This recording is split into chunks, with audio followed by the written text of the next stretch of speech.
The sloping back in German Shepherds is a complex issue with no simple answer. It's a topic of debate among breeders, veterinarians, and German Shepherd enthusiasts. While some argue that this characteristic is a result of selective breeding for aesthetic purposes, others claim that it has detrimental effects on the breed's health and functionality. To fully understand the origins and implications of the sloped back in German Shepherds, we gotta delve into the breed's history, anatomy, breeding practices, and associated health concerns. So first, let's take a look at the original German Shepherd. Early German Shepherds, developed in the late 19th and early 20th centuries, had a straighter back. Their focus was on working ability, herding livestock, and guarding property. Their build reflected this, with a strong level back that allowed for powerful movement and endurance. Captain Max von Stephanitz is credited with standardizing the breed's characteristics and promoting its use as a versatile working dog.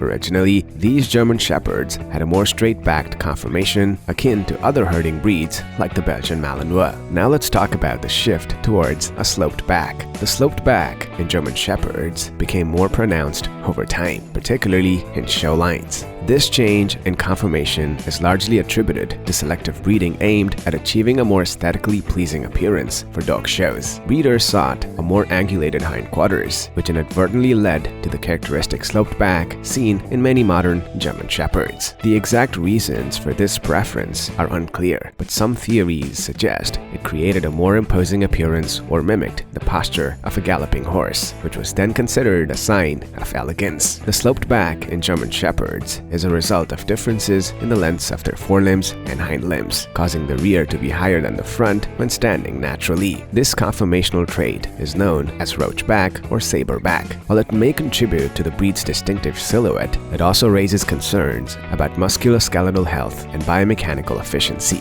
which is why it's very important to address the health concerns that come with German Shepherds having sloped backs. The focus on a steeper slope has resulted in concerns about its impact on German Shepherd health. In 2018, the Royal Veterinary College conducted a survey of veterinary practices in the UK. The results indicated a high prevalence of hip dysplasia and other conformational diseases in German Shepherds. The survey also suggested a link between these diseases and breed standards that prioritize aesthetics over health. Some other studies also suggest a correlation between excessively sloped backs and a higher prevalence of conditions like hip and elbow dysplasia, degenerative myelopathy, and various orthopedic disorders.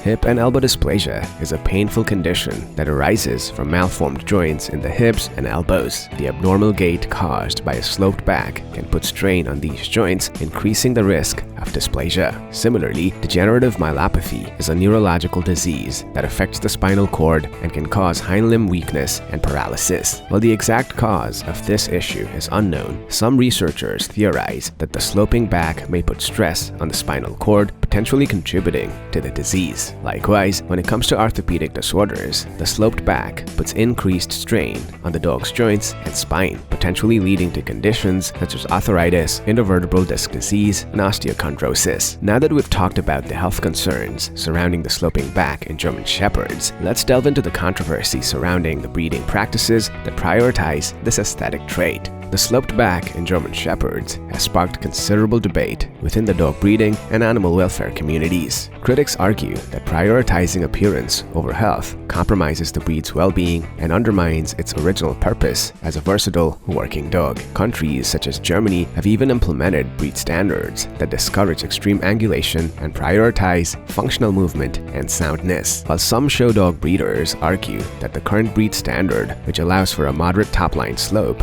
is not causing health problems, many working dog breeders and veterinarians argue that the emphasis on a sloped back is detrimental to the breed's health and working ability. Show dog breeders point to responsible breeders who prioritize health checks and maintain a balance between aesthetics and functionality, whereas working dog breeders and vets advocate for a return to the original straighter back conformation. So what do we look forward to? Well, the debate surrounding the German Shepherd's back continues. There are ongoing efforts to revise breed standards to place greater emphasis on health and functionality. Some kennel clubs are incorporating health testing requirements for breeding stock. However, obtaining definitive data on the exact link between a sloped back and health problems is challenging due to factors like variations in breeding practices and difficulty in measuring slope angles. While the reasons for its prevalence are multifaceted, the debate highlights the importance of balancing aesthetics with health in selective breeding practices. Alright guys, now what are your thoughts on the evolution of the German Shepherd's back conformation over time? Should breed standards prioritize aesthetics over functionality? Let me know your thoughts in the comments below. Thanks for watching.